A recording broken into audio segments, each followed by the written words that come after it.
We know for a fact that Marvel Studios hires a director, and then they're like, yeah, so we hired you for this, but also you gotta put all these things in there to connect the dots, kind of blindside them. Now, this is what happened to James Gunn when it came to Guardians Volume 1. So we know how it works with Marvel Studios Disney. You get to make your film with your input, as long as you fall into the mold. You can't be Edgar Wright, you can't make a 60s campy thing that doesn't click with everything, because that doesn't make sense in the context of what we're doing, and you gotta take these elements and make sure that they represent a certain thing that we're trying to build up, like the Infinity Stones that they started placing throughout the MCU. A lot of actors weren't aware that these were going to be in there, and neither were the directors.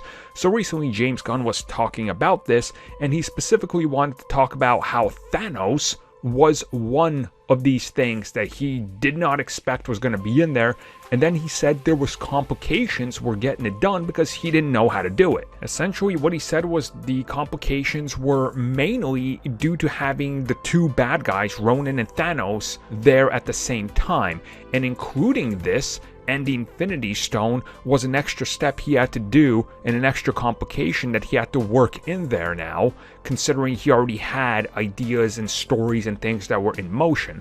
So imagine, if you had Guardians without Thanos. Now they're like, okay, add Thanos. Okay, well, I guess he'll hire Ronan or something. Sure, let's put that in there. And then they're like, oh yeah, it's also for the Infinity Stone. Okay, well, I guess we'll make this thing that they were going to chase anyway, the Infinity Stone.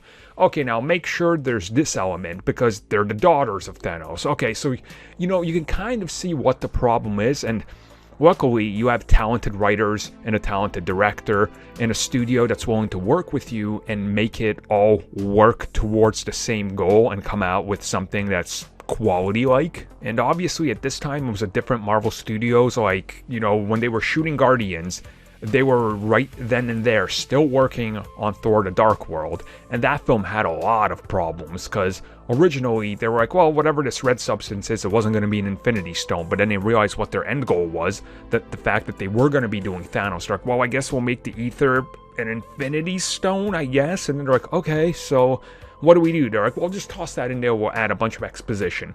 And then they do, and the director's like, I can't do this, I don't know what I'm doing. And they're like, okay, we'll have Joss show up and shadow direct these scenes to make them connect to whatever he's doing in his movie that will make them cut out of his movie. And, so there was a few disconnects there. And honestly, credit to James Gunn for being able to make it work, because had that Thanos cameo not worked the way it did, he could have come off as, useless and maybe not menacing. And now it kind of also explains why he was there for such a limited amount of screen time as well, because a late addition. So again, makes sense.